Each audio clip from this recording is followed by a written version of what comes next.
Onun devasa boyutlardaki yemek paylaşımlarına ya YouTube'da, ya Instagram'da, ya TikTok'ta ya da herhangi bir mecrada muhakkak denk geldiniz. Çünkü algoritmalar izlenen şeyleri daha da çok izlenmeleri için gözümüze sokmaya devam ediyor. Gülümsemesinden dolayı birçok insan onu samimi bulmuyor. Birçok insan sevmiyor. Ama tam tersi pek çok da seveni var. Sadece Türkiye'de de değil, yurt dışından da pek çok seveni var. 10 sene önce Aksaray'da başlattığı bir hikaye bugün Dubai'ye kadar ulaştı ve çok önemli bir marka yarattı. Markaların hikayelerinde bugün CZN Burak'ın hikayesine bakıyoruz. Bu arada eğer hala kanala abone değilseniz bence tam da şu anda olabilirsiniz.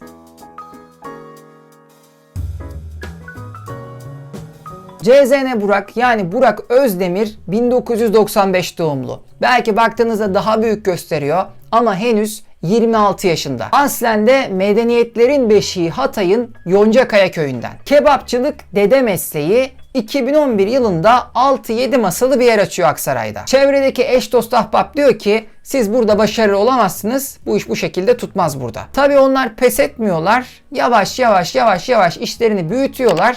Ve artık çevredekiler de işin büyüdüğünü görmeye başlayınca diyor ki hakikaten sizin söylediğiniz doğruymuş. İşte o noktada kendi kendilerine diyorlar ki artık tamam biz şu anda olduk, biz bu işi başardık. Çünkü karşıdaki kişinin söylediği şeyin yanlış olduğunu ona ispatlamayı başarıyorlar. Ve bu muhteşem bir özgüven. Sonra 2013'te Taksim'de, 2015'te de Etiler'de şubelerini açıyor. Malzemelerinin de %90'ını Hatay'dan tedarik ediyor. Zaten bildiğiniz gibi Hatay mutfağıyla, yemek kültürüyle muhteşem bir yer. Hatay mutfağında önemli düzeyde bir çeşitlilik var ve CZN Burak da kendi ürünlerine, kendi mutfağına bu çeşitliliği yansıtmaya çalışıyor. Ben bazı ürünlerden kar bile elde etmiyorum. Sırf dükkanıma gelen insanlar bu tatları bilsin, bu tatlara aşina olsun diye bunları müşterilerime sunuyorum diyor. Peki bu CZN ismi ne demek? Bu nereden çıktı?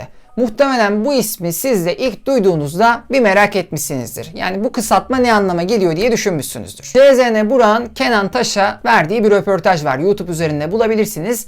Ben de orada izledim.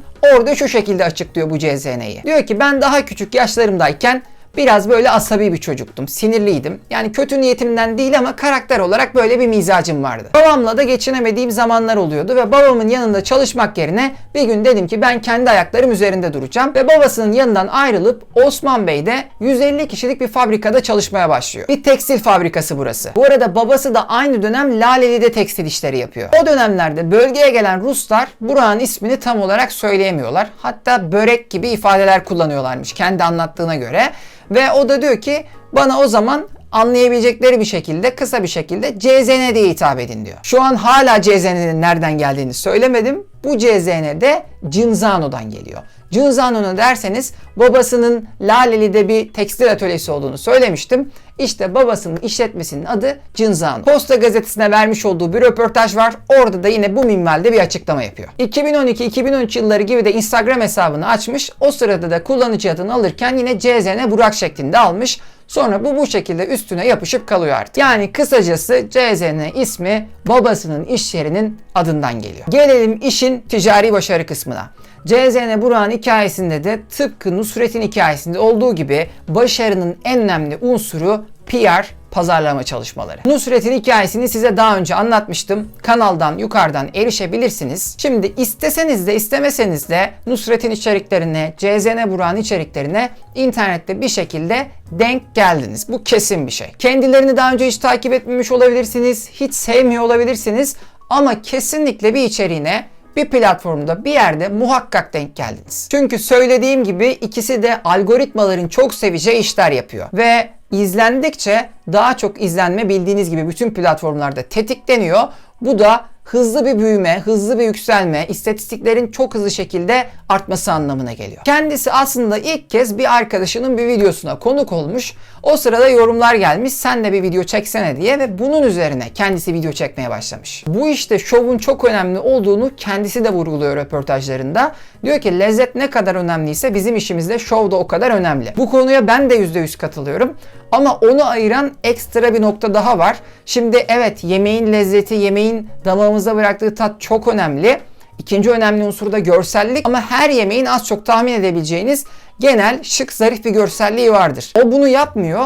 O bildiğimiz standart yemekleri devasa boyutlarda sunarak dikkat çekiyor. Yani görsellikte aslında aşırıya kaçarak bunu başarıyor. İşte bu içerikleri sayesinde bugün 19 milyon 300 bin takipçisi var Instagram'da. Bu takipçilerin önemli bir bölümü de yurt dışından, özellikle de Arap ülkelerinden. Zaten 25 Aralık 2020 tarihinde de Dubai'de bir şube açtı ve dünyanın en yüksek binası olan Burj Halife'de de kendi logosunu, kendi resmini dalgalandırma imkanına kavuştu. İşte bu da yine yerinde yapılmış çok büyük, dikkat çekici bir reklam, bir PR oldu. Bu arada Instagram hesabında sadece devasa boyutlarda, devasa porsiyonlarda yaptığı yemekleri sunmuyor.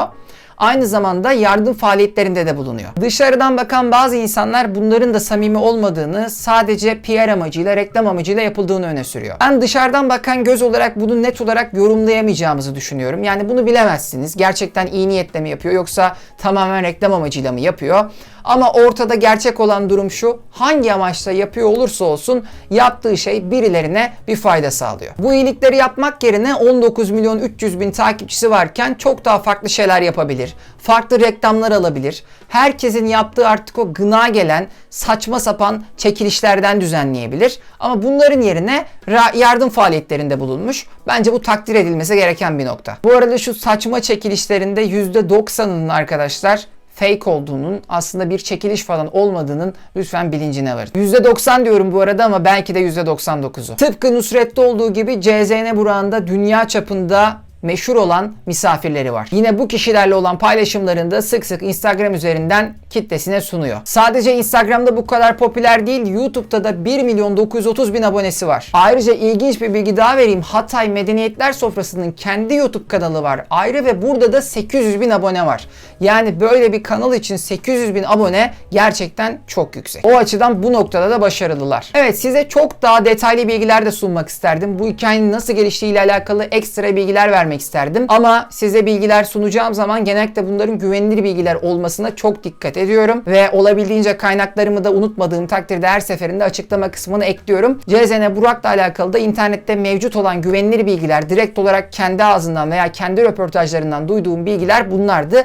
Bunlar dışında ne yazık ki çok fazla bilgi yok. Bu hikayeden benim çıkarımım şu oldu: bu hikaye bize bir kere daha pazarlamanın ne kadar önemli olduğunu, iş süreçlerinin ne kadar etki ettirilmesi gerektiğini, özellikle dijital anlamdaki pazarlamanın, dijital arenada yürütülen aktivitelerin ne derece önemli olduğunu gösterdi. Nusret'te de benzeri bir yorum yapmıştım. Dünyanın en iyi kebabını yapıyor olabilirsiniz ama eğer bunu pazarlayamıyorsanız hep aynı kitleye, aynı insanlara aynı tadı sunmaya devam edeceksiniz. Kimi işletme sahipleri şöyle düşünebilir: zaten benim için önemli olan şey bu diyebilir. Yani ben belirli bir kitleye, hoş bir sohbet olduğum insanlara, örneğin yakınıma, çevreme, etrafıma, mahallemdeki, dükkanımın bulunduğu eşrafa güzel bir tat sunmak istiyorum.